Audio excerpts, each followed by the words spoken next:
నా సముఖమందు నీవు చేసిన ప్రార్థన విన్నపములను నేను అంగీకరించి తిని నామము అక్కడ సదాకాలము ఉంచుటకు నీవు కట్టించిన ఈ మందిరమును పరిశుద్ధపరిచి ఉన్నాను.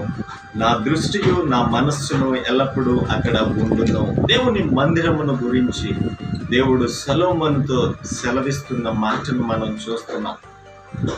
నీవు చేసిన ప్రార్థన విన్నపాలను నేను అంగీకరించాను, సదాకాలం నా నామము అక్కడ ఉంటుంది, అలాగే నా మనస్సు నా దృష్టి ఎల్లప్పుడూ అక్కడ ఉండును.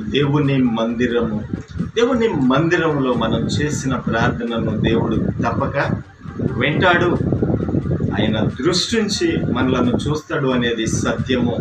దేవుని మందిరమునకు చేరి మొరపెట్టే వ్యక్తిగా ఉంటున్నావా? దేవుని సన్నిధిని నిర్లక్ష్యపరుస్తున్నావా? దేవుని సన్నిధిలో మనం మొరపెట్టినప్పుడు దేవుడు మన జీవితంలో మన కుటుంబంలో అద్భుతములు జరిగిస్తాడు అనేది సత్యము. దేవుని మందిరమునకు చేరి విజ్ఞాపన చేసే వ్యక్తిగా, ఆయన పాదములు పట్టుకునే బ్రతిమలాడుకునే వ్యక్తిగా నీవు ఉంటున్నావా?